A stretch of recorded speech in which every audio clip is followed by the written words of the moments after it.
Live from Columbia, this is Sports Talk on the South Carolina Radio Network. Be a part of tonight's show. Call us at 800-956-7266 or email talkback@sportstalksc.com. Now, here are your hosts for Sports Talk, Phil Kornbluth, Kevin McCrary, and Tom Hayes. My biggest concern with our team right now is me, making sure that I manage practice a certain way where we still compete, because the way we play, you have to compete. You have to learn how to do that every day. I've got to manage things a certain way with only 9 guys so I don't run them into the ground by December 1st. How about a little basketball talk right in the middle of an important stretch of the football season? SEC Basketball Media Day in Charlotte. Spent the afternoon up there with the coaches from the SEC. It was quite entertaining, to say the least. That was USC coach Frank Martin. Got a chance to listen in on all 14 coaches that came through. And you heard Martin say he's down to 9 players. That's because Justin Mackey's got a concussion, so he's not practicing right now. And Tamarcus Blanton has a pulled muscle, a hip flexor that's got him out. And, of course, Shepard, the freshman, is out with a torn ACL. So that's 3 scholarship guys that are out, and that leaves him with only 9 scholarship guys to practice with. But I'll tell you what, and you'll hear from Coach Martin in our second hour tonight, he feels upbeat about his team. He likes the effort. He sees a lot of improvement from a lot of different players, and he thinks that will show up on the court beginning this Sunday afternoon when they play Benedict at the Colonial Life Arena in their exhibition game. I also had a chance to talk to Ty Johnson, who says he is 100% healthy. Foot feels great. He feels great. He feels like he's in the best shape of his life, and he's going to play some of the best basketball of his life in his senior year. So some good stuff from the Gamecocks, even though the media picked him 12th in the preseason poll. We'll go over that in a little bit now, so they're not dead last. Well, they're not Mississippi State, which is dead last. Yeah. But again, who was picked 11th? Tennessee. Tennessee with the new. They lost everything. They lost their coach, everything. their players. Coach, all their players. Wait, Tennessee was 13th. Missouri? Behind the that's what I Gamecocks. meant. Yeah, Behind the the Gamecocks yeah. are 12, Tennessee's 13, Mississippi State's 14. Yeah, and the Gamecocks also losing the guy who walked on but played a lot of minutes. That was Brian Steele. Yeah, who has a knee problem. But, the interesting thing about the SEC is every year there's a team that's picked down in the pecking order that rises up. Last year it was Georgia. Everybody said, well, Georgia, they'll finish in the back of the pack, and then suddenly Georgia's sitting there, finished second in the East. Well, you can't call it East anymore, but I think they finished 3rd in the pecking order last year, but still didn't make the tournament because of their resume and non-conference. But this will be an interesting year where South Carolina, we'll see if they can pick up where they left off at the end of the year, upsetting Kentucky, winning 4 out of the last 6 and 2 in the tournament. Yeah, Kentucky got all 20 first-place votes. Had there been 50 voters, they would have gotten all 50 first-place votes, with 4 starters returning from a team that played for the national championship. They are the clear favorites, though Florida figures to be good once again. We'll go over the poll for you in a little bit. Of course, plenty of football to come your way. The M&M boys will be here at the bottom of the hour. We'll hear from Dabo Sweeney after practice later on. We'll hear from some of the Gamecock coaches as well. It's a busy night here on Sports Talk. Your calls, jump on board right now, 800-956-7266.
All right, we're back on Sports Talk 800-956-7266. Our email talkback@sportstalksc.com.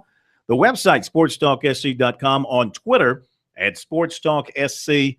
On Facebook, you can like us at Sports Talk Radio Network. Lines are open if you want to jump on the phones here early. Bottom of the hour, we'll have the M&M boys with us, Will Merritt and Corey Miller. Will is actually returning to a television screen near you on Saturday. He and Pete Yannity will be doing the television broadcast of the Furman game on Saturday. Good to have them back on the airwaves together in South Carolina. We'll talk with him about that.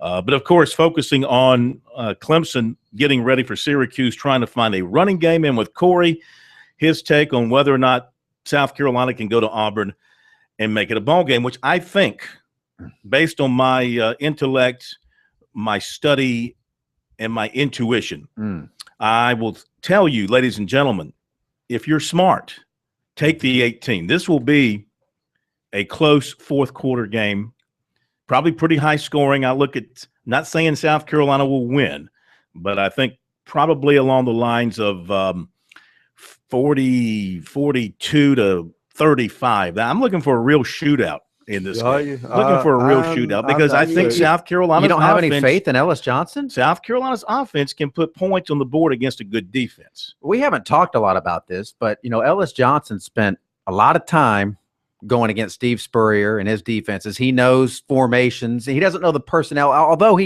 it's an older offense, and he talked about this on the show last week with us. I know a lot of those guys and what they're capable of, but, I think that's an advantage for him to, when he sees the Gamecocks line up in a certain formation, that's going to be helpful to him. I've seen that before. I know what they're, Spurrier also knows the defense. Yeah, and he knows Ellis Johnson's tendencies because he was his boss at one time. Yeah, Spurrier always seems to just say we don't really care what defense we're playing, who we're playing. We do what we do. He looks at the way a team lines up and then goes. But Ellis Johnson could look at the way the offense lines up, and I think he would know as much as anybody what makes Steve Spurrier's offenses have problems. And what he would at least have an advantage knowing what they're trying to do, because that's what Spurrier is great at. He runs pretty much what everybody else runs. The offensive coaches that I've talked to said what Spurrier is good at is getting to certain plays and different formations where they're lined up a certain way and they get to a play that you didn't know was coming because of how they're lined up. Ellis Johnson could have an advantage there. And I think Auburn has some athletes. I know they get a defensive back that was suspended back this week in their secondary. I think it could be a little trickier for the Gamecocks to move the ball than maybe we expect. And certainly we know offense is going to be pretty easy for Auburn against the Gamecock defense. It's just not a good matchup. The Gamecocks aren't ready to play a team like Auburn and stop them on the defensive side of the ball. You've got no faith in this USC football team any longer. No faith in totally against Auburn. I'm going game to game. Well, I think they can beat Tennessee. I think they can beat Florida down in the swamp. I think those will be fourth quarter games, and it's just going to come down to can they finish and make plays. I don't think the Gamecocks are a terrible football team. I think Auburn is going to be in the football playoff at the end of the year. I think Auburn played for the national championship last year. They're the defending SEC champion. They are an elite team. South Carolina is not. I think South Carolina is an average to a just slightly above average football team across the board right now. I don't think Auburn's going to make the playoff. I think Mississippi State and Alabama, if two teams come out of the West. But Auburn's going to be they're going to have something to say about I will say this. The interesting thing about it is sometimes a little knowledge is a dangerous thing because, let's face it, Steve Spurrier can go into formations that Ellis Johnson's seen and then come out with another play that's different, and he's got the defense because, I know this play. Well, wait a minute. He did something different on this play. The interesting thing to me is Gus Malzahn likes everything up tempo. And I don't know if Ellis Johnson has autonomy. I think he's earned the fact to have autonomy to do his defense the way he wants to. But you get the feeling that Gus Malzahn would love to tell Ellis Johnson, look, South Carolina, I want you blitzing every other down on them. That's what I want. If that happens, South Carolina's going to get a bunch of big plays. You discredit Dylan Thompson and South Carolina's receiving core, which is pretty good. Mhm. I mean, I think Shaq Rowland maybe came out of his shell a little bit against Furman. You know He that only caught 2 passes. well, One was a how touchdown. many times they throw it? To But then 22? again, Furman Bird, got through what, and 22? sacked the quarterback a few times. But Ellis Johnson's Yeah. not a blitzer. Ellis Johnson, he's at South Carolina, he used to blitz. He didn't have He to. would- I he mean, would bring when that- he would had the bring heat. defensive line. I mean, Ellis Johnson is one of the top defensive coordinators in the country. When We he all know blitzed, that. And I want to throw it out he's there good. to the callers. Who supports me? Who stands with me to say that at least Kiss of South death, Carolina will be in the game with 7 minutes to go? In the game, I mean within 10 points. The moral victory. With the ball. No moral victories, Well, but I in the mean, game. are they going to clap like they did a few years ago against Auburn at Williams I don't Rice think when so. they went down to the wire and Spurrier I had to don't tell think the that's fans allowed. they That's don't not allowed. need to be clapping after 800-956 7266 is the number. 800-956-7266 is the phone number. Let me update a few things here. We can get to some phone calls here coming up. As we mentioned at the outset, SEC Basketball Media Day today in Charlotte, actually in an area called the Ballantine area of Charlotte, which is absolutely beautiful. That's that high cotton. At the Ballantine Hotel. I hope when the Gamecocks go to the Belt Bowl that they use the Ballantine Hotel as the media hotel. That place is awesome. Anyway, here you go. Kentucky got all 20 first-place votes, followed by Florida, Arkansas, LSU, and Georgia. The next 5 are Ole Miss, Missouri, Auburn, Texas A&M, and Alabama. Then it is Vandy, USC, Tennessee, Mississippi State. Kentucky's Aaron Harrison voted preseason player of the year. All right, to the calls, 800-956-7266. And we go to JC down in Myrtle Beach. JC, do you stand with the Corn, or do you think the Corn's just stupid?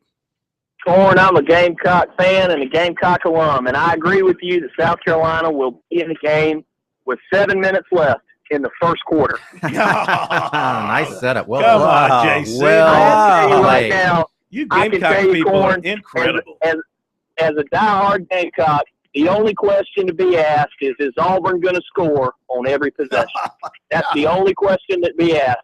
I wish more than anything, I was down there in 05 for the Hefner debacle, and in 2010, I want this game as much as Clemson almost, but I can tell you right now, I just don't see it. I don't see us coming within 3 touchdowns to Auburn. I don't. And so I'll hang up, let you guys discuss it, but hopefully the Gamecocks will win. I'm just not expecting it. All right, thank you very much. Let's see if anybody agrees with the Corn tonight. I got a feeling I might be in the minority here, but there are some wise fans out there who will see what I'm saying. That was one of them. Stands alone. No, he didn't agree see with what you me. saw, but I mean, a realist. Let's go But then to again, that's why they call it Bear an in upset. York. Hi, Bear. Welcome into Sports Talk. Hey guys, how you doing tonight? So far, so good. Hey, I'm just going to have to agree with the previous caller. I'm telling you, I'm not good at that extreme, but I think in the fourth quarter you're looking at South Carolina down by 2 touchdowns at least. Well, 2 touchdowns, I people- consider you still in the game. Oh, Well, yeah. now we need to. That's probably what we need Well, to Missouri define was now. still in the game, and 2 touchdowns with 5 minutes to go is not in the game, Corn. A one possession. Well, with 10 game. minutes to go. 2 touchdowns down with no, 10 minutes to go. The question, you see, you're moving. 10 points with he's 5 moving minutes. the- 10 points with moving 5 the minutes to finish go. line. 2 touchdowns with 10 minutes to go. That's in the game. what you do. You move the old finish I'm sorry. line. Go ahead, Bear. Finish up. No, that's fine. And I know this is not going to make Corn, happy, but I'm going to say this. I'm telling you right now, you're facing a gauntlet of 4. You're talking about Auburn, Tennessee, Florida, South Alabama, Clemson. You're not beating Auburn. You're not beating Clemson, and Florida and Tennessee are toss-ups. Ooh. So you're looking at possibly a dismal season, following it up with a season next year where you have no quarterback. So it's not looking good for Spurrier and the boys, and I'm just telling it like it is, guys. All right. And, All right. Thank you. Thank you. I'm not that doom and gloom. I don't Well, think it's as bad. People are really. going to next year and writing it off already. Gamecocks it's are gonna going to be have okay. to they're going to have to dig down deep and find something extra to do what I think they can do, which is make it a fourth quarter game. Back in a moment.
Probably know by now that Devon Durant decommitted from USC last night and committed to Arizona State. More on that coming up. But see, the Gamecocks, where they have to be careful. That's bad news.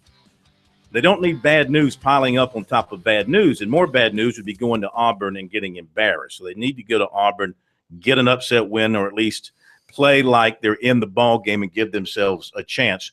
Let's get back to the phones. I want to see who else out there agrees with me.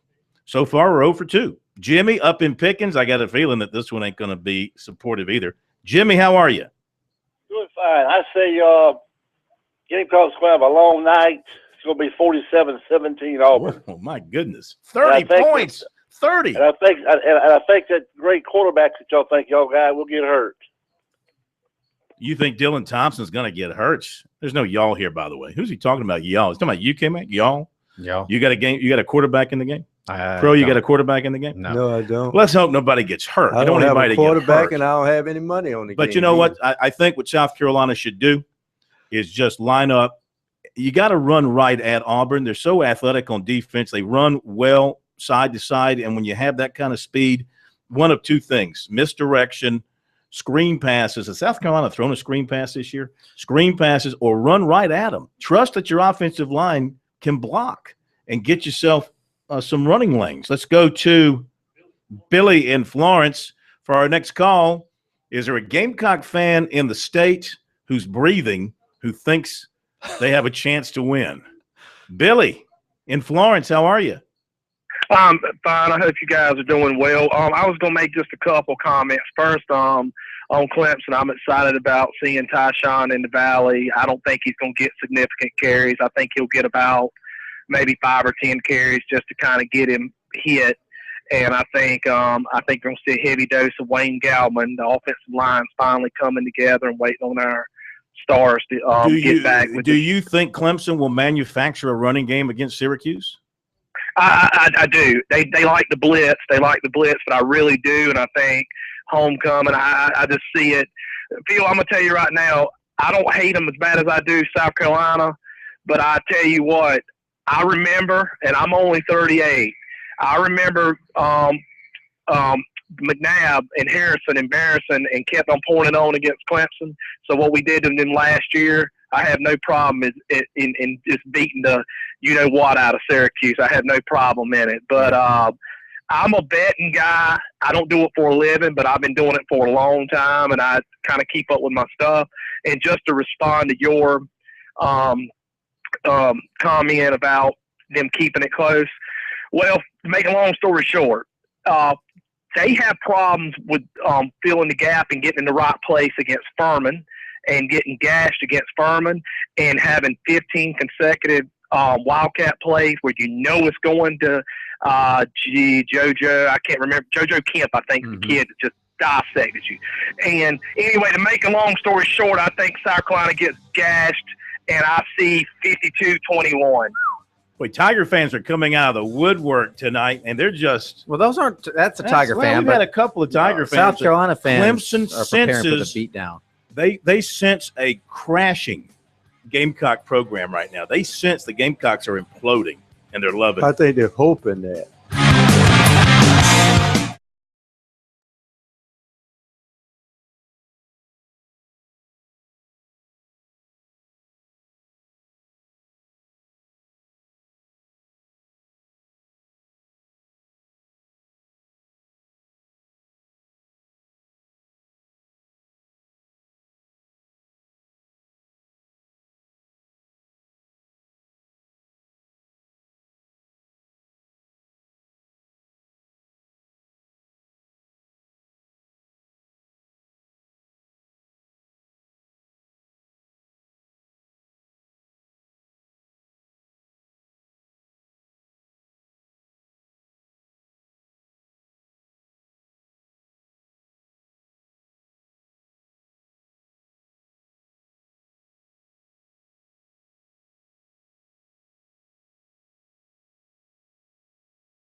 we are back with you on Sports Talk, South Carolina Radio Network from downtown Columbia, Main Street, your Sports Talk show of Main Street, South Carolina. More calls coming up in a little bit as we try to find somebody in the state who agrees with the Corn.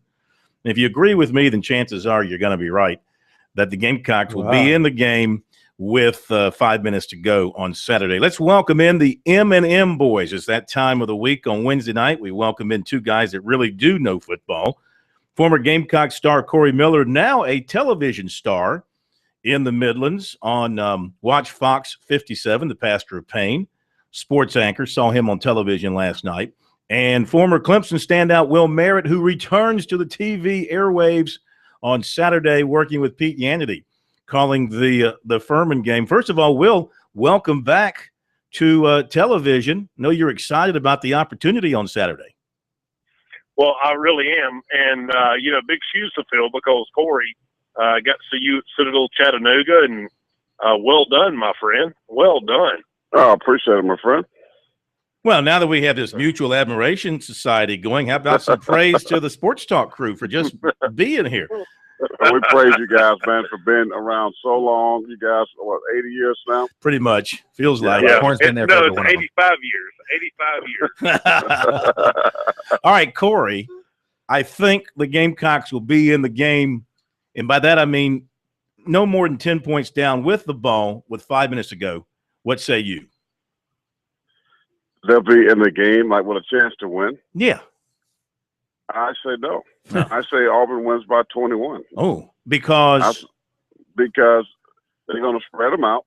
You got Nick Marshall at quarterback. The Gamecocks haven't stopped anybody from running the football. Matter of fact, they gave up 211 yards to the team. Will's going to be covering this weekend, and a quarterback named Blaise Jowski got it, kind of sliced and diced this Gamecock defense. So what do you think Nick Marshall going to do? There's no way South Carolina will go there and make this game close. And Auburn's upset.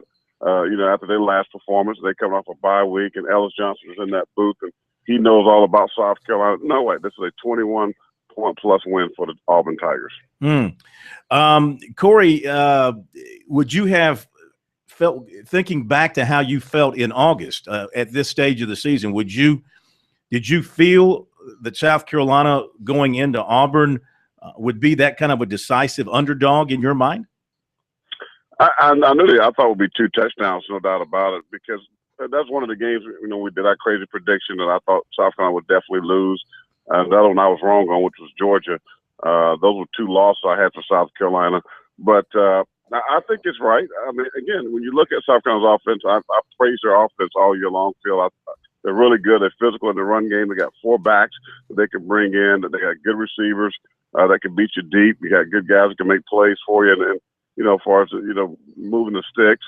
But the defense and special teams is just not good at all.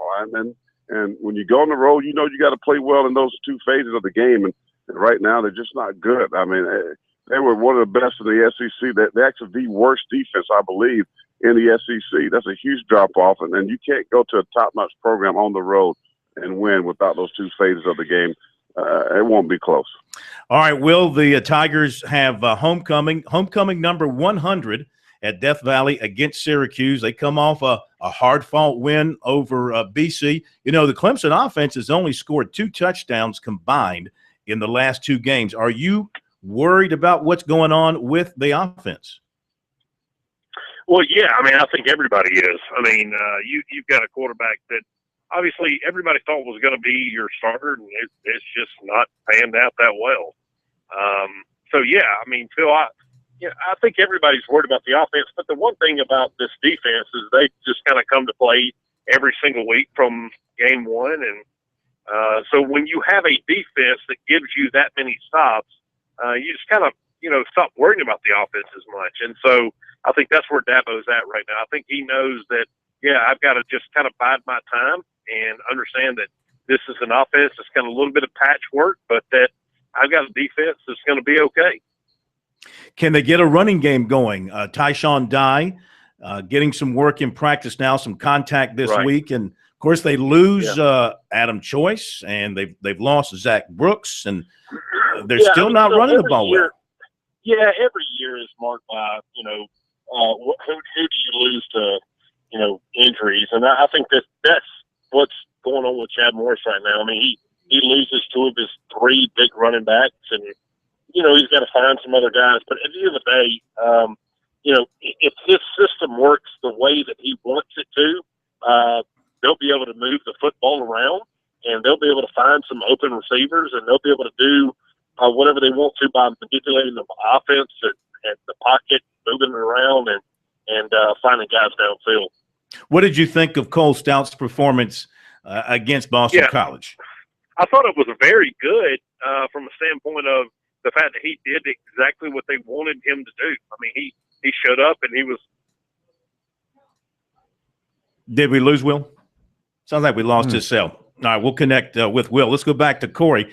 Corey, I hear you and your concerns about South Carolina and Auburn and the Gamecocks' problems on defense, well documented. Now, Auburn's last outing, they did play an outstanding Mississippi State team on the road. Mississippi State quarterback Prescott threw for 246. He ran for 121. And as a team, Mississippi State put up some good, big offensive numbers against this good Auburn defense, 469 total yards. Now, does South Carolina's offense come close to comparing to Mississippi State? And could you not see South Carolina's offense having some success, considering that Dylan Thompson's having a heck of a year? He's the third leading passer in the SEC. He's got that bevy of running backs. Listen, the offensive line is going to be whole now. Mike Matulis is back. He's going to be playing at right guard. Not sure if he's going to start yet. We may hear something on that tonight. But this is the same offensive line going into the season that everybody was touting as South Carolina's best ever. Can't the offense do something?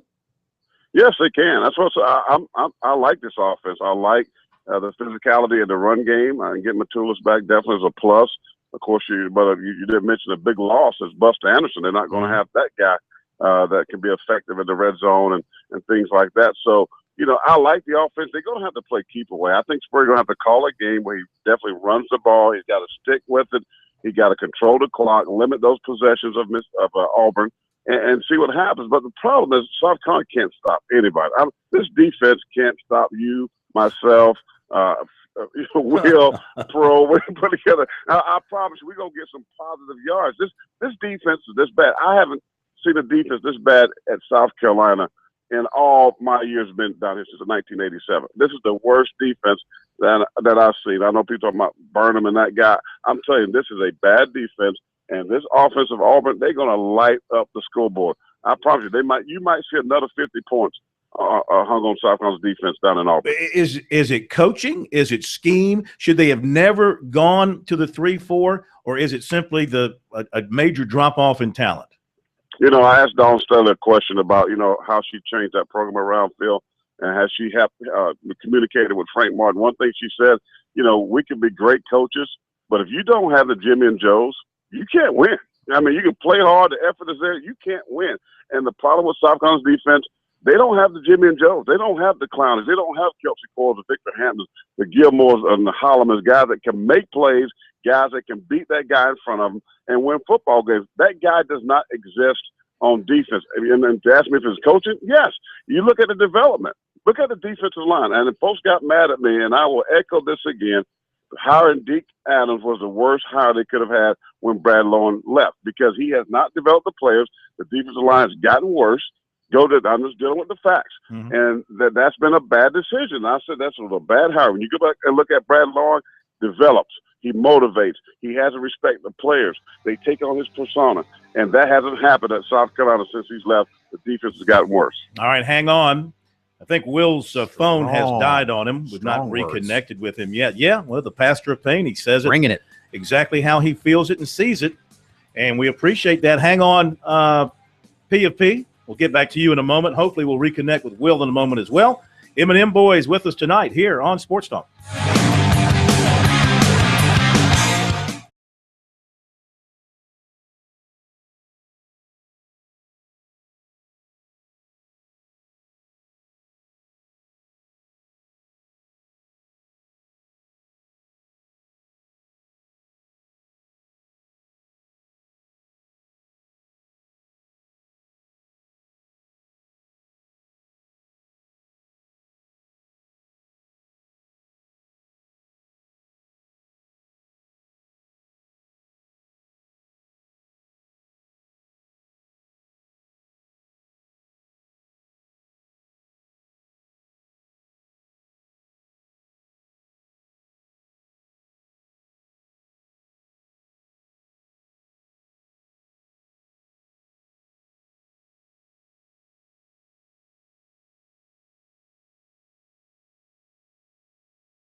Okay, we're back with just one of the M&M boys, and I'm sorry that Will's phone apparently has just gassed out on us, and we're not able to reconnect with him. So we will miss him tonight, at least unless he reaches back out to us here in a little bit, and hopefully he'll be back with us. He's charging up probably. He's trying to charge the phone up. But Corey is with us, and Corey's big enough to talk for two. All right, so I hear what you're saying. I get the feeling from some of the Clemson people that we're hearing from, and I hear from, that their feeling is the South Carolina program is about to implode. They look at what's happening this year. They see what the Gamecocks have coming back, what they're losing, what they have coming back next year, especially their quarterback situation is very, very iffy for next year, dangerously iffy. Do you see the Gamecock program taking a major step back the rest of this year and into 2015, or do you see some recovery along the way?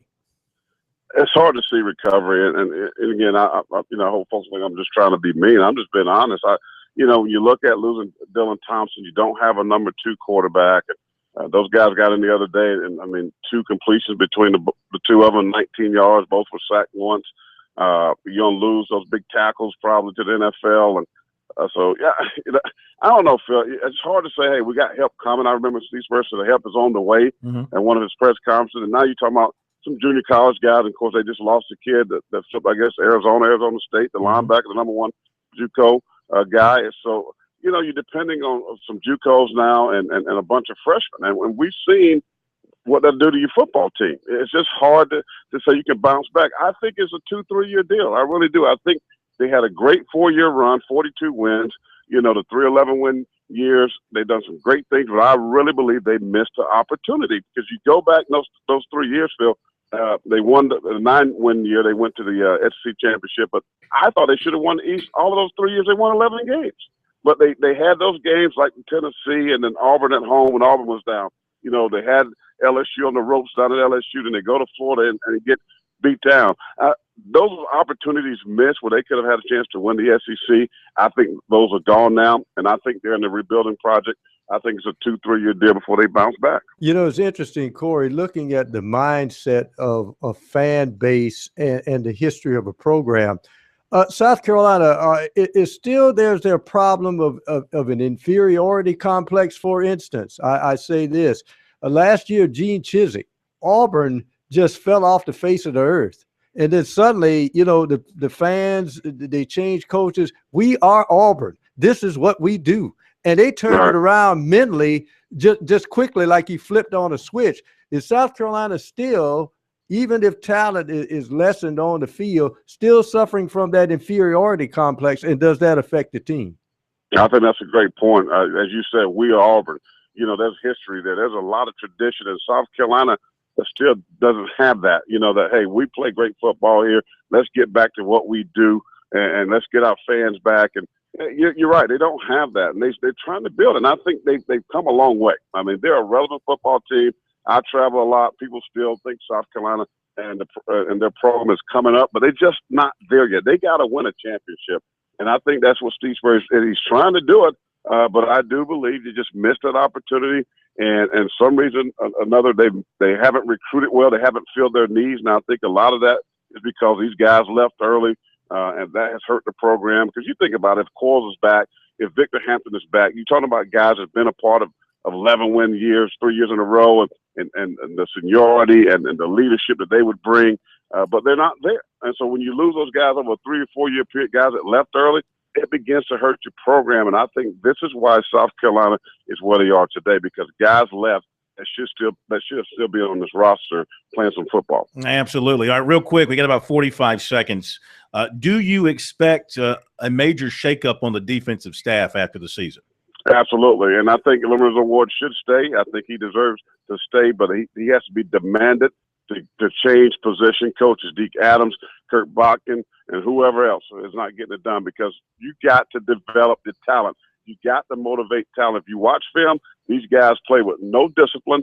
They have not progressed, and that's on Lorenzo Ward. You can't hire your homeboys all the time to come in and help you coach win football games, right?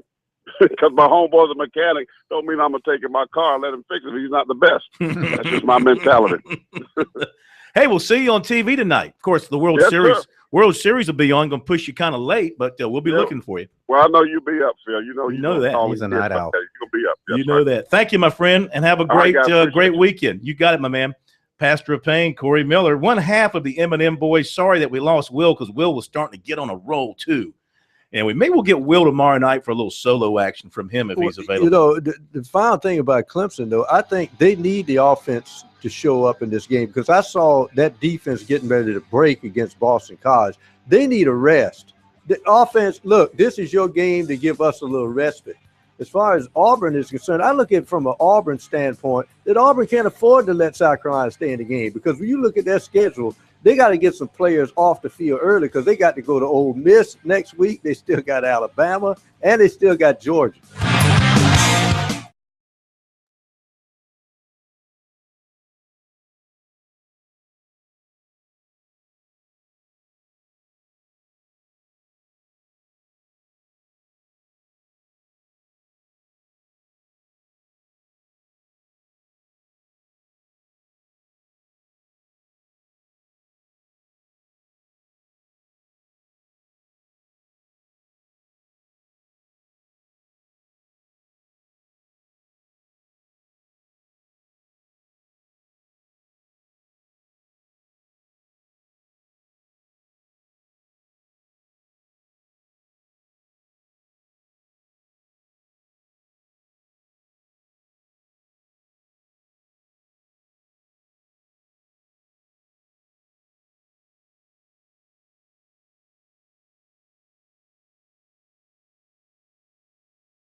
All right, thanks to Corey Miller and thanks to Will Merritt for being with us while he could with the M&M boys. Get back to your calls here in just a moment. We got to get to recruiting tonight. And it's brought to you by South Carolina's Electric Cooperative, sponsors of the 2014 Touchstone Energy Bowl. Hope to see you there on December 13th in Myrtle Beach. Make plans to join us to watch some of the best players in the state compete one final time as high school players. All right. Of course, Devon Durant, USC linebacker recruit, decommitted and committed to Arizona State last night. He told us last night, quote, "It's nothing they did," referring to USC. "I was thinking about it, and I thought it wouldn't be the best choice for me. They've got a lot of linebackers, a lot of guys coming back. I'm going to give other people a chance." As far as questions about his academics playing a role in this is Durant talking now. He said, quote, "I'm going to get out in December. They, USC, already had my transcript. It's nothing with grades. Coach Botkin came out here on his bye week, and I talked to him last night. He wanted me to enroll in January. He said if I change my mind to give him a call, I doubt I will." And obviously he went ahead and committed to Arizona State. I doubt I will. See when I see you. Yeah. Sorry, and not sorry. He took an official to Arizona State in the summer, and he was impressed by what he saw Stick a there. fork in him. He told me last night he was going to visit Oregon and Texas A&M the last 2 weekends in November. So I'm trying to find out if he still plans to take those visits. Meantime, another USC junior college commitment, Marquavius Lewis, defensive end from Hutchinson Junior College, also from Greenwood. He said he remains firm, but he's getting a strong pull from LSU, and Auburn remains in the picture. Recently talked to LSU. They're coming at him hard, he said. And he's not visited any schools this season, but he said he'll take one to LSU if he gets the opportunity. But he said right now USC is still in the driver's seat with his commitment. He said no other schools have made him change his mind right now, so the commitment is pretty strong. He talked to Deke Adams last week, and Adams was out to visit him a couple of weeks ago. He's also talking to Auburn practically on a weekly basis. He visited there in the summer. He's having a great year, 47 tackles, 17 for loss, 10 sacks, and 12 quarterback pressures. Basketball, Justice Kithcart, a 6'2" point guard from Lynchburg, Virginia, tweeted out that he was offered by Clemson. He also has offers from Wilmington, Northern Arizona, Old Dominion, and James Madison.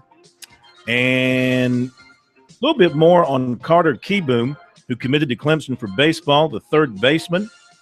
PerfectGame.com reports that he's got a lot of talent, good bat speed, and he also pitches with both hands. He pitches from both sides, which is kind of unusual. He could throw both sides of a doubleheader. Yes, he could. One as a southpaw, one as a righty. He's the Tigers' 6th commitment for the 2016 class. That's recruiting here on Sports Talk.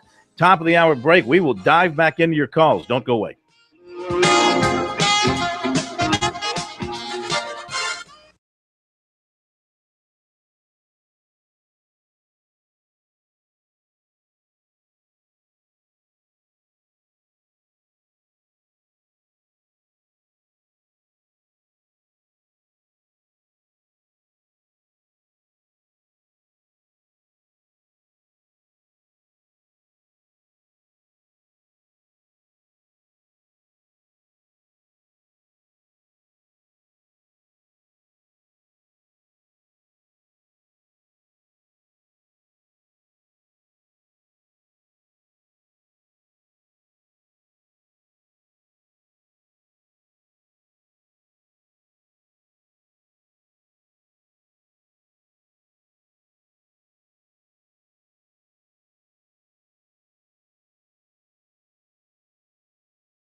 Live from Columbia, this is Sports Talk on the South Carolina Radio Network. Be a part of tonight's show. Call us at 800-956-7266 or email talkback@sportstalksc.com. Now, here are your hosts for Sports Talk, Phil Kornbluth, Kevin McCrary, and Tom Hayes.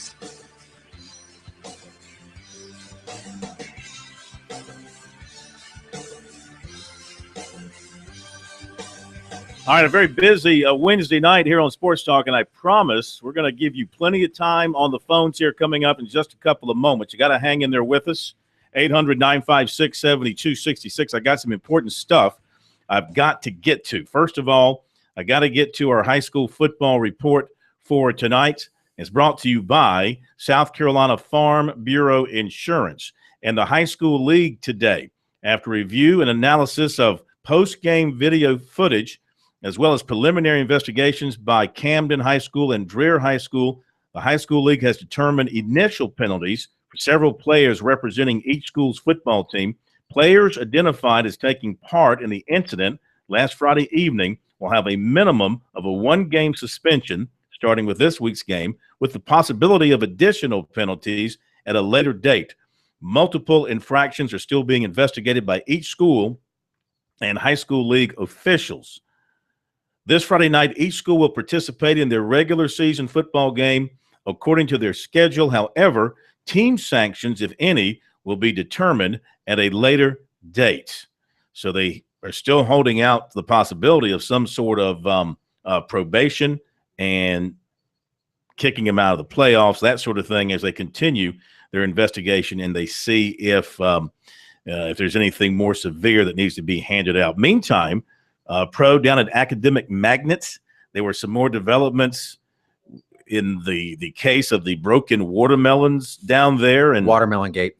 And the coach being suspended or relieved of his duties, but now they've offered him his job back. What's the – Well, according to our news guy, there's been an offer for him to return, but he hasn't given them an answer yet. Mm-hmm. You know, it's almost like you want to sit there. Do I really want to work with these people when they didn't back me in the first place? Well, he's thinking about it. And it's turned into a national story, not the good kind for the state of South Carolina, unfortunately. All right, USC football practice today. JT Surratt was able to get in some running today. Jonathan Walton participated in non-contact. Mason Harris returned to full practice. Mike Matulis continues to make progress after playing for the first time this season against Furman. And Sean Elliott dismissed the talk about A.J. Cann tipping off plays with his hand position. He said, "We've discussed it." He said, "I told A.J. to put two hands down this week, right and left. So we're really going to trick them this week." He laughed. He says, "I can tell you one thing. They have no idea what plays we're running based on his right hand or his left hand being down. If they do, I would imagine they would stop us a whole lot more." All right. And out of North Carolina, academic counselors in North Carolina's athletic department pushed athletes into a system of fraudulent no-show classes that was used to keep players eligible. This according to a new investigative report released today. And Georgia has applied to the NCAA for reinstatement of Todd Gurley. They announced that this afternoon. Your calls coming right up.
right, we appreciate those of you who have waited for a while to get on the air. 800-956-7266. I'm still looking for a Gamecock fan out there. Just give me one who will say, Corn, I agree with you. South Carolina will be there in the end on Saturday night, right around 7:30, 8:30, 10:30, with a chance. I'm saying just a chance to win that game. There's only a chance if it's 10 o'clock, because if it's 10:30, that means they've been throwing the ball all over the lot and trying to catch you up. Let's go back to the phones, 800-956-7266. John, down in Charleston, welcome into Sports Talk tonight. How are you? Long time, Phil. What's going on, buddy? Man, just having a party. I hear you, man. Let me tell you something. First of all, two things. Number one, and I used to call in as a guest host on Corey and JC show, and Corey, sour grapes, I'm calling him right now. He's lost his mind. I'm telling you right now, first of all, not only is Carolina going to be in this game, but Carolina's going to win it, and they're going to win out. Oh. And here's why. Okay. Okay, here's why. First of all, and most importantly, number one, we got Matulis back. The offensive line's raring to go. Number two, and our defense is awful. I mean, I'm not going to sit here and try to blow smoke up somebody's butt, because it's not, we all know that. But the bottom line is they can get motivated and they can play well. They did what they had to do against Georgia. And even though this is on the road down in Auburn and all the odds are stacked against us, you and I know this better than anybody. You know Ellis well. I know Ellis well. You know Spurrier well. I know Spurrier well. And the bottom line, just like the Georgia game, unlike some of these other games, I'm not saying Coach Spurrier don't try to win these other games, but this game matters more. And the bottom line is the old ball coach will have some ball plays drawn up. You're going to see all of a sudden not throwing as much. We're going to take and we're going to run the ball. We're going to limit their possessions. And most importantly, Mike Davis is going to have the game of his life. But Spurrier will have these guys ready. They're going to get motivated, and they're going to go down and they're going to win the game. It'll be close, but at the end, it's our time, and we will beat Auburn, and we'll win out. All these Clemson fans calling in, Phil, I mean, it's funny. I mean, I can think of about 5 reasons they should wait. But the bottom line is that I believe with all my heart and soul that this is the week that we come back. We'll do what we got to do to go win the game. And the reason is Coach Spurrier versus Ellis is going to be classic. And, I mean, I can't wait. I can't wait to get down to Auburn in a couple of days and watch this thing. But I believe that with all my heart. Hey, thank you very much. I appreciate it. Maybe I should rephrase my statement. Will Auburn be in the game in the fourth quarter? Maybe I should rephrase it that way. Was that Newt Rockney just called it up? Tell you what, he needs to be in the Gamecock locker room. Spurrier needs to let him make the about an hour before the game. Thanks for your call, very John. Optimistic. That's one Gamecock fan willing to stand up and be heard from. Let's go to Triple T. Oh, the Angry Black Man calling in from Columbia. Listening to us, well, he was on the point, 95.7, 1470 AM. What's up, ABM? Good evening, Phil. It's so good to hear from you. Hey, both of y'all on drugs, man. That guy that's talking, he needs to test. His job needs to test. He's on drugs. I'm high on love. Okay? Tell him to get the hell beat out. Love is my drug. Yeah. It's just I didn't call it. Hey, Phil, I didn't call about that. Uh-huh. What I called about, let me tell Carolina fans. Why would somebody go ask Spurrier if he's going to Florida? There's not an opening yet. That was K-Mac. Let me tell you something. Let me tell you that something. was K-Mac being K-Mac. Let me tell you something. Listen to me. First of all, when I go to Charlotte, I say I'm going to visit my grandkids. I might stop off in Rock Hill or Chester. Spurrier said his last stop is Crescent Beach, Florida. Mm-hmm. Let me tell you something. Spurrier would love for Junior to be the next coach at the University of Florida. He'll go there for 2 years, put the program back on track, hand over to Junior. Now, who's on the drug? Did you say you were on drugs when you called? I don't remember now, because now you're talking like somebody that's on drugs. You're not driving. You're not operating heavy machinery right now, are you, Triple T? I'm telling you. Listen to me. There's more fertile ground in Florida when it comes to players. The Fertile Crescent. Will put that program back on Junior B, coach in waiting. I'm telling you, fellas. It ain't gonna. Didn't Nick Saban say he wasn't going to Alabama? Nick Saban and Steve Spurrier aren't cut from the same cloth. Nick Saban always kind of lies to you. I think Dan Mullen takes that job. Yeah, well, I mean, he'll take it or turn it down. I mean, I'm sure they'll go to him. It doesn't mean he'll take it. Okay, fellas. Just remember. Yeah, we'll remember. I'm sure when it doesn't happen, he'll call and say how wrong you are. If it happens, we will credit you totally. We'll give absolutely. I will say this again. I'll tell you, if you're Jeremy Foley, when he goes for a hire, if you're 50 years old, you don't even get in the door. I mean, he hires young. That's always been his history. Spurrier, if this was 7-8 years ago, maybe.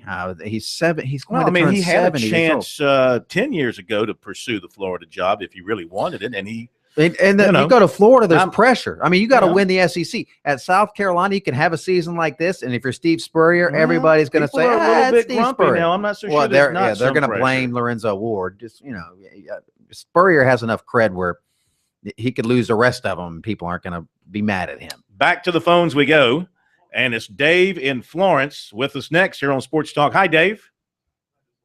All right, we lost Dave, so let's go to where are we going next? We'll find out in just a second where we're headed next. 800-956-7266. Let me also tell you while we're waiting here that Danny Ford and Jim Carlin are two of the coaches who have been nominated for the College Football Hall of Fame. They will announce that class on January 9th. There's a bunch of people who've been nominated. Here's an interesting stat for you. According to the College Football Hall of Fame people, 5.06 million individuals have played college football since Princeton and Rutgers played the first game in 1869. Only 948, or less than 0.2 of 1% of those who played the game during the past 146 years have made it into the College Football Hall of Fame. Pretty elite company there. Over 5 million people have played college football, they say. And the other 5 million who said they did and didn't. Question is, how many of those 5 million remember that they played college football over the years? Dave in Florence, you are back with us. Welcome in. Hey, what's going on, man? Not much. Look here. That guy, not the guy from Columbia that just called, but the guy before him, the guy that was talking about going down to Auburn. Yeah, that guy got to be on drugs or something. God, everybody's on Apparently, drugs. There's a lot of accusations flying around about drug use running rampant. Man, look here. I'm fixing to tell you. Carolina is going to get their butt put back on their shoulders. I mean, you got to get with the program, man. Steve Spurrier has lost it. I mean, you got a coach over there that's calling the shots, and when he calls the shots and Carolina's winning, everything is great. But when he calls the shots with two 14-point leads and starts throwing the ball like a dummy, he don't take the blame. The man has lost it. Carolina will be better if he does leave there and get another coach in there. Okay. All right, thank you very much. I can't disagree with the fact that Spurrier did not handle those leads well. The offense didn't handle the leads well. I know, K-Mac, the defense didn't do their job either. No, Spurrier, but run the ball. It was a combination. You go back and look, special teams allowed big returns in both of those games that helped set up quick touchdowns. Mm-hmm. Then the offense goes out and doesn't do anything. Then the defense gives up a score. The offense doesn't do anything. Defense gives up a score. All of a sudden you're losing, and the offense can't respond. Yeah, so, even if you run the momentum, you're still running clock. Yeah, you're still running clock. You lose momentum, and especially in college football, and that stadium turned, and the way you quiet a team, and there's nothing more demoralizing in football than getting the ball run down your throat. And South Carolina was doing that to Kentucky. That's how they built they blew two 14-point leads in that game. Why did they stop? Only one guy can answer that question. Steve Spurrier, and he's never really given an answer like that. You should have asked him that yesterday instead of, are you going to take the Florida job? Why did you stop running against Kentucky? Well, you asked him the day after. That's true. Well, and he said, I guess, we could have ran the ball some more, but hey, we completed some passes too. That's Spurrier for saying, he knows he screwed up. Your picture of Spurrier on Twitter yesterday has been a hit on the Twitterverse. Yeah, his facial expression when I asked about that Florida job was priceless.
right, Clemson just came off the practice field a little while ago. Dabo Swinney talking with reporters, and he said that Tyshawn Dye participated in full practice the last 2 days.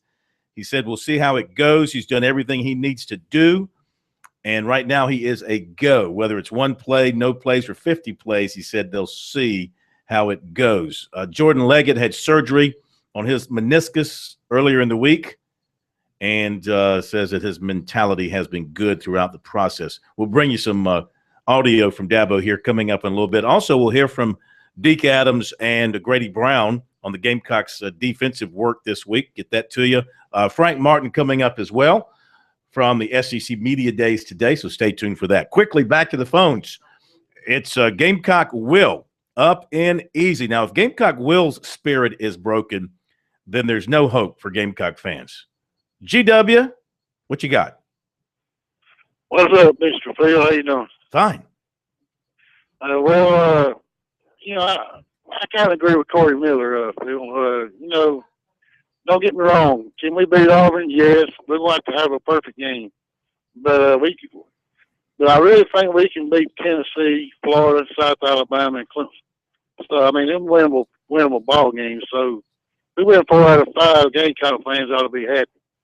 I mean, if we go 7-5, 8-4, I think we'll take that and beat Clemson and go to a bowl. I think everybody take that. But I agree with Corey. Lorenzo Ward does not need to go. It needs to be some changes on defense. I agree with Corey on that. But as far as next year, I want to see Nunez come in as a starting quarterback because there's no way Connor Mitch is ready. There's no way Purdy Orth is ready. You got playmakers on offense. So I want to see Nunez. I know he's going to be a true freshman, but bring him in. We're going to take a few lumps next year on offense, but I really think we can. I mean, he's a future quarterback, so why not go ahead and start him, get it going? And is he going to enroll early is my question. And thing is, Phil, Gamecock fans, keep your head up because we still got 5 more games. We still got a chance to go to a decent bowl. So this Spurs ain't going nowhere, Phil. I've been hearing these rumors about him going to Florida. He's already said, I'm going to retire to South Carolina. So Gamecock fans, Clemson fans, whoever's talking, Spurs ain't going nowhere. Yeah, I agree.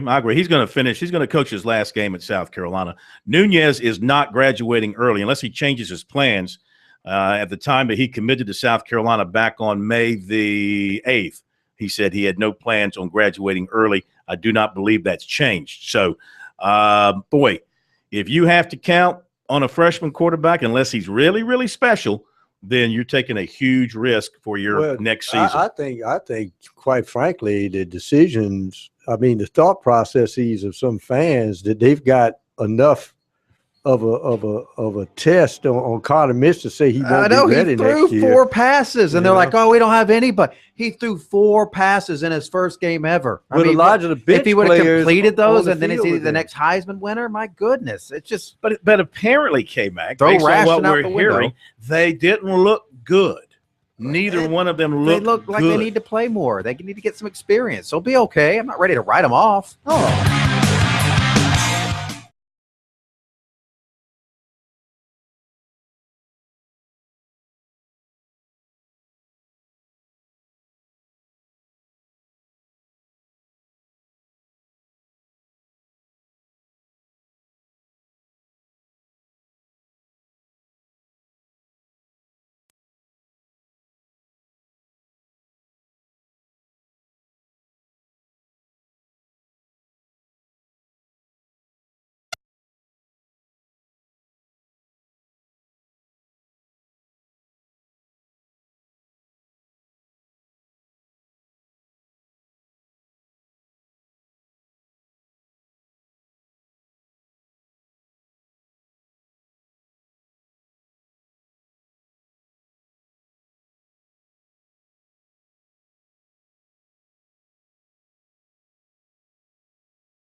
How do you feel about the progress of your team in your preseason camp to this point?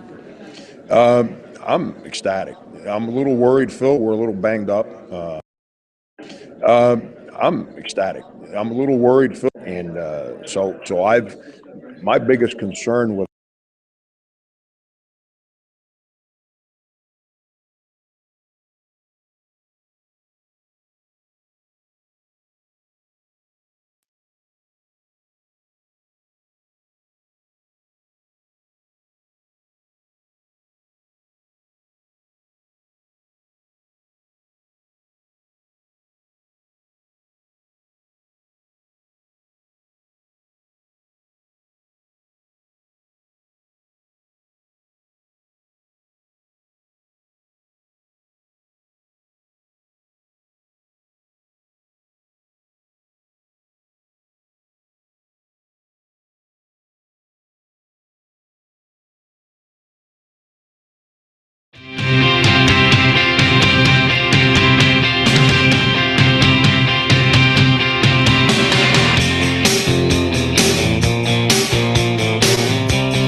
We'll return to your phone calls in just a moment here on Sports Talk, but today it was SEC Basketball Media Day in Charlotte, and I was there to listen in to all the coaches and have a chance to talk to USC coach Frank Martin, and our interview with Coach Martin is brought to you by South Carolina soybean farmers and their checkoff. Learn more at scsoybeans.org, pork powered by soy.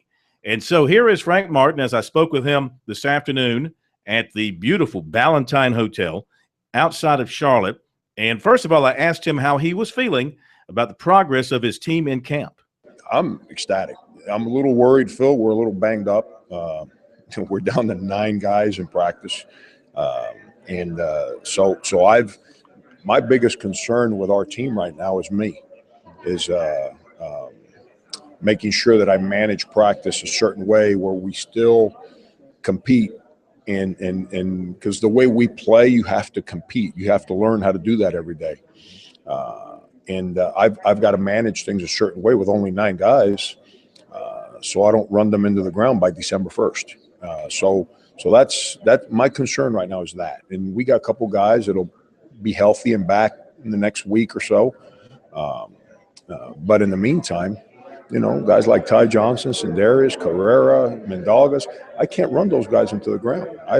Marcus Stroman's on the court, for 2.5 straight hours, never comes off, and you can see it in his face like, my God, I've never been through anything like this. So that's my biggest concern right now is that, Phil. Who's out? Justin Mackey suffered a concussion. Tamarcus Blanton pulled a hip flexor. Obviously, Brian Steele has not practiced. Shamik Shepard has not practiced. So we were at 12 scholarship guys, -3 is 9. And then we got 9 plus Austin.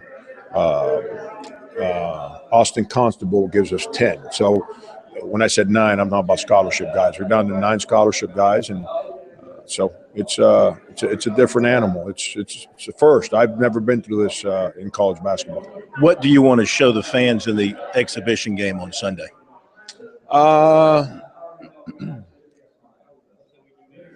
I more than anything just want our guys to go out there and compete, and I want our guys to see that our fans care. Just to, I want to get – here's the biggest challenge for me as a coach every year, Phil. We have a way we play defensively and a way we play offensively. We go against that 90% of the time in practice.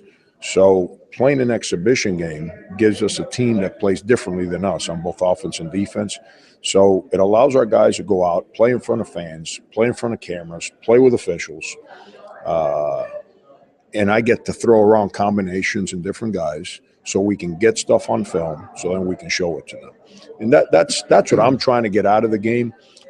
And then I just want to continue this marriage between our program and our fans. I just, 2 years ago we were kind of dating. I think last year we got engaged at the end of the year, and now we got to move into marriage and hopefully make it a happy one for many years. Well, winning will make for a very happy marriage.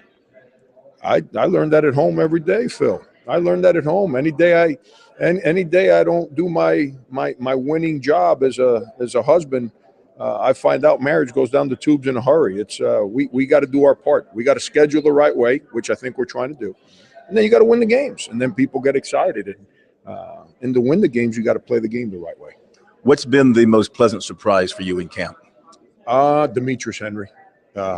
He's day and night ahead of where he was at any time last year. He's playing with a lot more confidence. His presence in practice is known. There'd be days in practice last year where we go 2 hours and you wouldn't know he was in there. Now every day he's in there. Carrera is back to playing with the same vigor and just I don't know what the word for him. I said crazy the other day, and I think it was taken the wrong way. He plays with this relentless passion. He's back to playing that way. Ty Johnson's been phenomenal. Ty, you can tell he's the senior in our team. The way he acts, the way he practices, and he's playing real good basketball right now. All right, finally, I've got kind of a recruiting question to ask you. Everybody knows that there's 2 big-time players in Columbia that you guys are recruiting. I know you can't talk about them directly, but let's just say there's player X in Columbia that you're looking at, and he knows the program inside and out from living there. What do you say to this individual? What do you sell to this individual about your program to get him to sign on the dotted line with the Gamecocks? Let's say this, Phil. You've been in Columbia for a long time. Let's say I'm recruiting you. So I'm recruiting Phil Kornbluth, and I'm coming into your home. That'd be a good idea. We need 5'9" centers, but let's say I'm in there, and my whole thing to you is like, Phil, I know what you've watched for X number of years. I get it. That's not what's happening in the next 5 years. We're going to win. We want you to be a direct part of what we're going to do to win. You will impact this community and us in a way that not too many people can. There's a couple guys before you that have believed in that vision, and they've worked their tails off to build the culture that's going to allow us to win. Now, Phil, come on.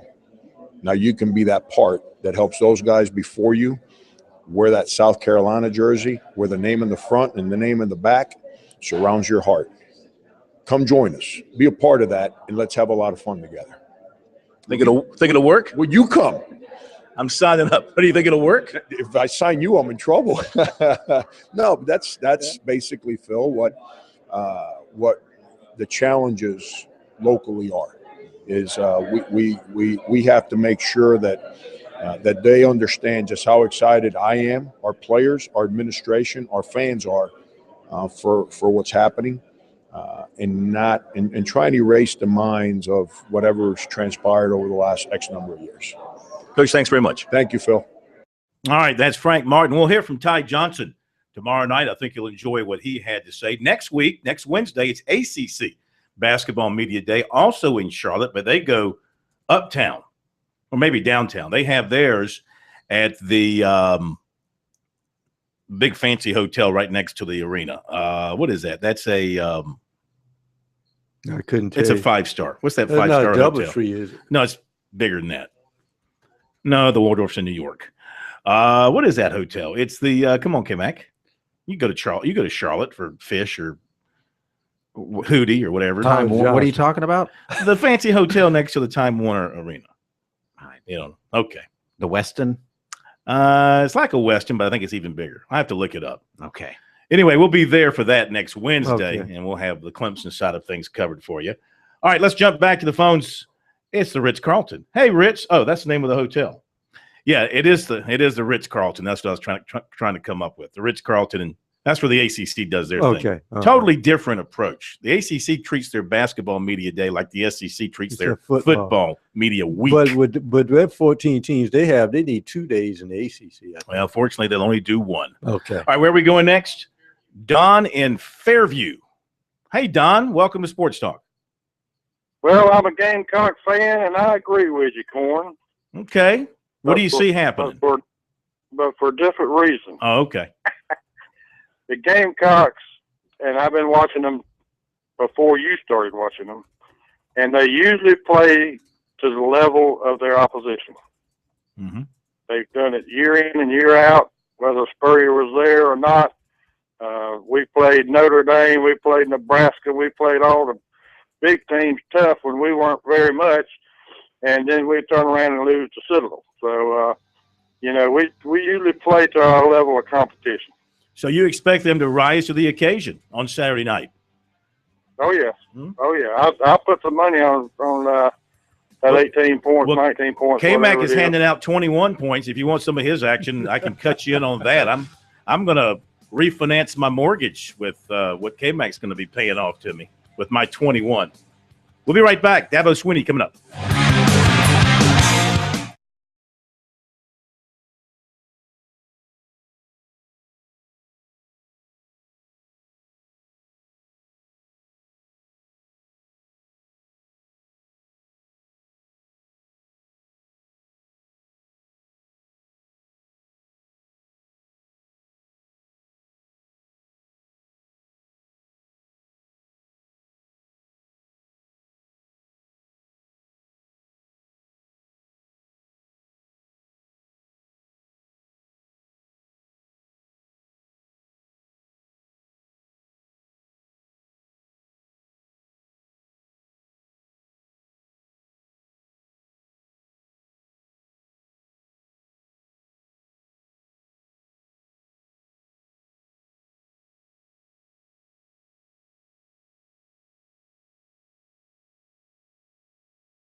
Sean looked good through the days, and you expect he'll play?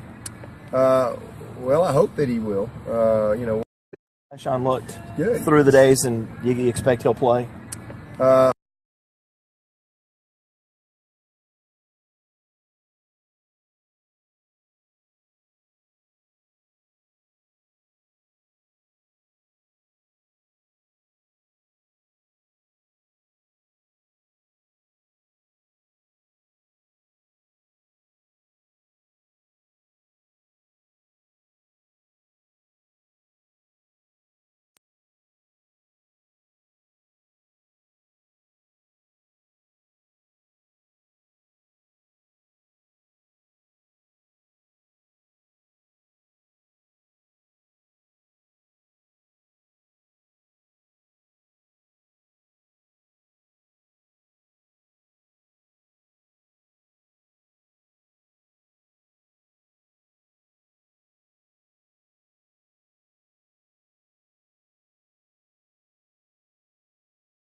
All right, let's turn our attention to Clemson and Syracuse.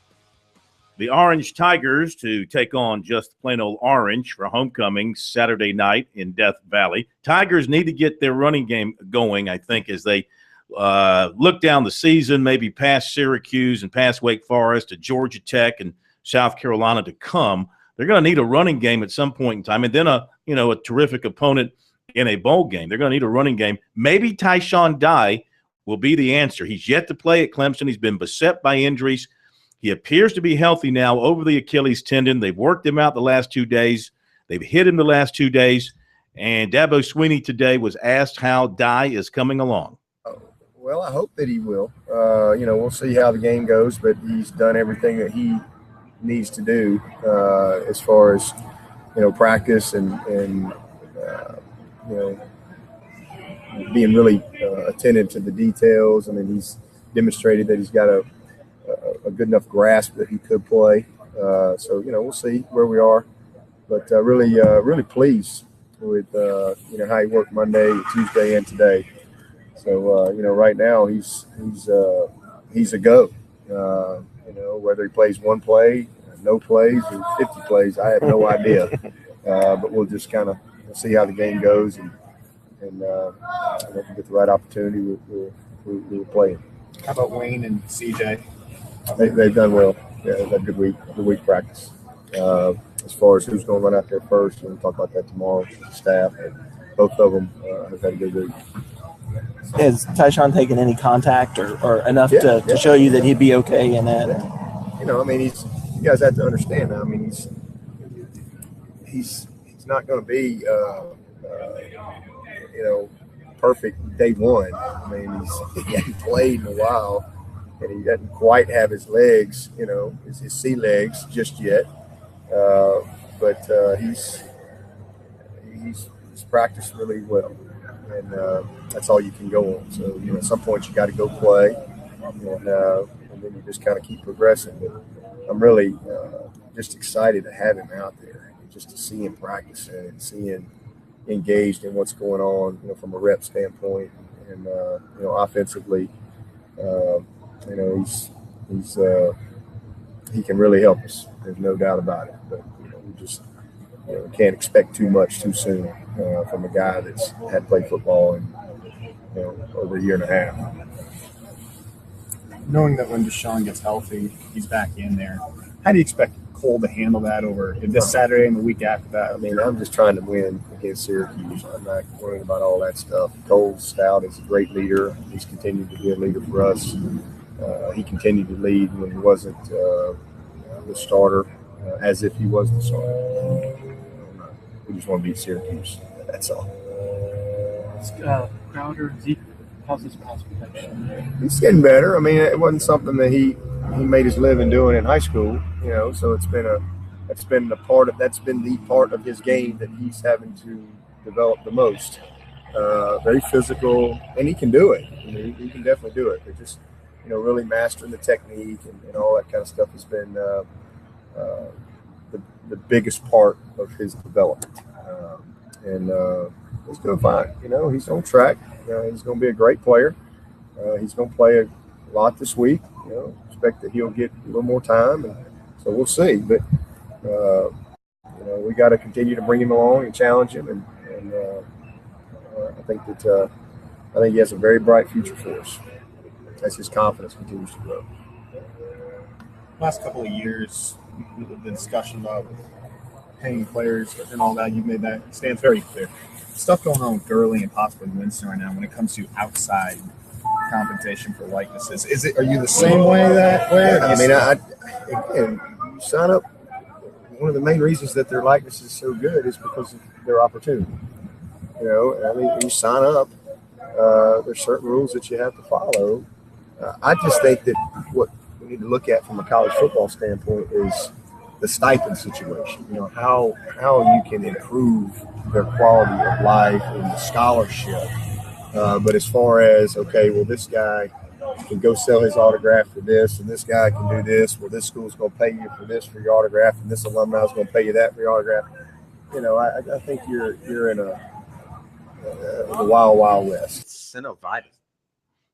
Dabo Sweeney, the Wild Wild West. Yeah, in this case, the Wild Wild East. I thought Ron Morris made a very good point in his column the other day about Stephen Garcia making the I hate to say allegation, but saying, this he saw a lot of this happening. And I think Ron's right when he says, really, no, it's not widespread because most football players are not marketable that way. And these collectors aren't just handing out money to guys who don't have any value. As he said, 2 or 3 guys a year might fit the criteria to sell their autograph, and that's about it.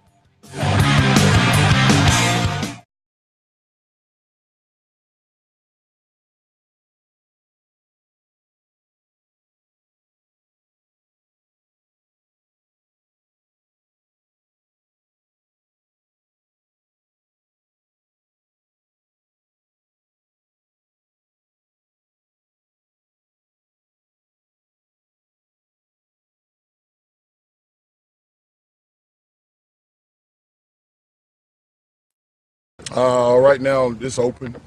We're going to see who had the best week of practice, and let's go. But right now, JT is, he was out yesterday, out today, but in his mind, he's going to be ready to play. So.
One more Clemson note, receiver Sharon Peake has synovitis. That is inflammation of the synovial membrane in the knee. The membrane lines joints, which possesses cavities known as synovial joints. The condition is usually painful, particularly when the joint is moved. I'm amazed that you knew that off the top of your head. I went to medical school for 6 years as well when I was at Harvard. We got to give you a little Gamecock football take. Still paying off those loans. Here is defensive line coach Deke Adams talking with reporters yesterday and talking about his defensive front, getting them ready for Auburn and hoping they're going to play much better. Right now, it's open. We're going to see who had the best week of practice, and let's go. But right now, JT is, he was out yesterday, out today, but in his mind, he's going to be ready to play. So we'll see how he feels tomorrow.